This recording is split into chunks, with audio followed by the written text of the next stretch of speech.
Ici Europe 16h-18h sur Europe 1. Stéphane Bern et Mathieu Noël. 1. Historiquement vôtre. Tous les jours dès 16h, historiquement vôtre vous raconte l'histoire sans se la raconter elle. Elle nous raconte des histoires en retombant toujours sur ses pattes. C'est Clémentine Portier-Kaltenbach. Oui, aujourd'hui Clémentine retombe aussi sur ses pattes. Le chat, mais en croiser un noir est signe pour certains de mauvais présages.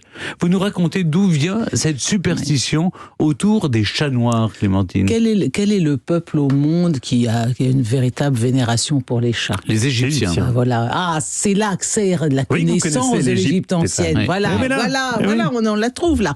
Oui, le chat, il portait bonheur et tous les Égyptiens en possédaient au moins un. Et dans le panthéon égyptien, il y a une déesse à corps de femme et tête de chat noir. C'est Bastet. Bastet, c'est la déesse de la joie du foyer, de la chaleur, du soleil. C'est une déesse protectrice des femmes enceintes et des enfants. Elle protège des maladies et des esprits malveillants, donc elle est super bien vue. Elle est à la fois, cela dit, douce et sauvage. C'est une vraie femme, Bastet, parce qu'elle est aussi associée à la vengeance du dieu soleil, et comme telle, elle peut être très dangereuse. Elle peut avoir notamment de terribles colères, quand je dis que c'est une vraie femme.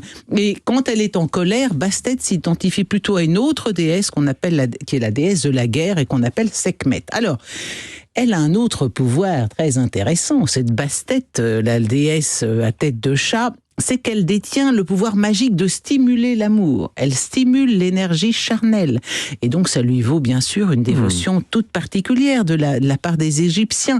Elle est attirante, douce, cruelle. Elle est très aimée. Et c'est pour Bastet que tous ces chats qu'on a trouvés embaumés, enterrés dans des urnes sacrées, c'est pour Bastet. Alors, un chat noir qui stimule l'énergie sexuelle et qui est incarné dans une déesse féminine, évidemment le chat est une femme, du coup est associé à la femme, et c'est pas compliqué de comprendre comment de cette idée-là on est passé à la croyance que le chat noir était une femme et donc une sorcière douée de pouvoir. Au Moyen-Âge, cette croyance est particulièrement tenace. On pense que les sorcières peuvent se transformer en chat noir comme elles veulent. Elles peuvent se transformer en chat noir combien de fois? 7 fois. 9. Ah. 9 vies. Le chat a 9 vies, c'est pas 7 vies, c'est 9 vies. Il me semble bien que c'est ça. Je crois que vous avez raison. Ce qui est extraordinaire, c'est que la papauté prend position sur cette question quand même. En 1255, le pape Grégoire IX décrit les sorcières comme des créatures sataniques mi-félines, mi-humaines. Donc la sorcière telle que vue et envisagée par le pape, c'est une Bastet, c'est un chat en fait. Un siècle plus tard, dans les années 1400, le pape Innocent VIII déclare que les chats sont l'animal préféré du diable et l'idole de toutes les sorcières. Il en connaît un rayon, manifestement. Et par extension, du coup, toutes les créatures à fourrure ou à plumes noires, non seulement les chats, mais par exemple aussi les corbeaux, deviennent signes de malchance, signes de mort, signes de sorcellerie. Alors évidemment, bien sûr, on le sait tous, croiser un chat noir sur notre chemin au clair de lune est un signe évident d'épidémie imminente.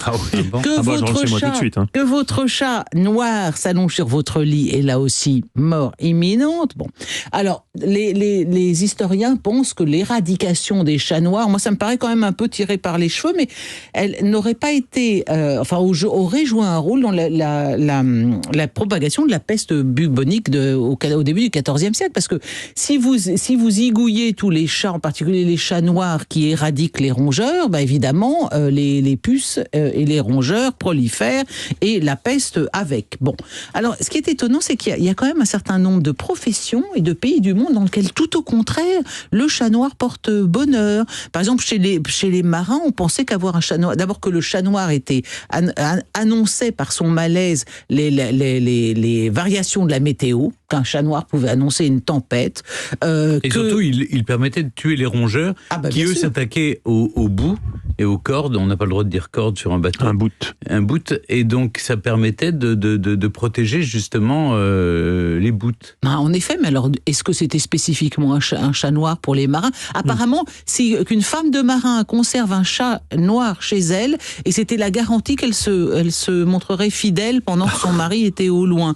Mais vous voyez, posséder un chat noir au Japon augmente les chances de trouver l'amour. En Angleterre, en Irlande, en Écosse, c'est un signe de bon augure d'avoir un chat noir. Pourquoi est-ce que chez nous, c'est très exactement le contraire? En tout cas, on observe encore aujourd'hui, chose incroyable, il y a quand même le fait d'être un chat noir, c'est un frein à l'adoption. Alors, est-ce que vous saviez qu'il y a une journée internationale des chats, oui, qui est le 8 août, journée internationale du chat? Eh bien, il y a un certain Wayne Morris qui, lorsque sa sœur chérie est morte, sa sœur possédait un chat noir qui s'appelait Simbad, qui a d'ailleurs vécu 20 ans, eh bien, il a créé une journée du chat noir, qui est le 17 août. Donc, le chat noir est le seul chat à avoir une journée internationale spécifique. Et apparemment, en France, il y en aurait 1 700 000. Comment compte-t-on les chats noirs? Alors ça, je dois vous dire que ça m'épate. Et alors, oui, quand même, j'ai trouvé, en effet, Mathieu, votre histoire de poil blanc, j'ai trouvé, mais en Écosse ou en Angleterre. C'est-à-dire que ce poil blanc sous le museau sauverait le chat de la damnation éternelle. Ce serait la main de Dieu qui aurait voulu protéger cette créature de la malédiction ancestrale. Parce qu'on les mettait dans des sacs et on les jetait dans la rivière. Oui, et je vous ai raconté l'autre jour que c'est Philippe Charlier qui raconte ça dans ce que vous venez de recevoir, qui raconte ça dans un de ses livres, que on a cru longtemps que la relique de Jeanne d'Arc, ça pouvait être une relique authentique parce qu'on a trouvé un os de chat noir. Or, c'est lui qui en a fait l'expertise. Il a trouvé que c'était une momie de chat de la Haute-Égypte du 8e siècle avant notre ère. Mais c'est vrai que ne pouvant pas le malheureux évêque qui a expertisé, authentifié la relique, il voit là-dedans un vague os de chat noir. Je dis, mais bien sûr, c'est bien Jeanne d'Arc, parce qu'elle était considérée comme une sorcière et on achetait un chat noir dans son bûcher. Merci beaucoup, Clémentine. Merci beaucoup, Clémentine. C'était une belle chronique. Malheureusement, je regrette de vous annoncer que vous allez démarrer le quiz avec 1 point en moins. Pourquoi? Car le chat a bien 7 vies, comme je l'annonçais, et non pas 9, comme vous l'avez annoncé dans votre chronique. Alors. Écoutez, moi, dans l'article dont je me suis inspiré sur les chats noirs, je n'ai pas la science infuse sur les chats noirs, je le dis tout de suite. Effectivement, en tout cas, c'est 7 vies, la sorcière. 7 vies, donc c'est marrant, parce que c'est plutôt un chiffre vétérotestamentaire, pour le coup. Oui, comme vous dites, c'est vétérotestamentaire, mais c'est surtout 1 point en moins pour vous, et on me signale ton régie, 1 point en plus pour moi tout à l'heure dans le quiz de fin d'émission. Merci, à tout de suite pour le quiz. 16h-18h sur Europe 1. Historiquement vôtre.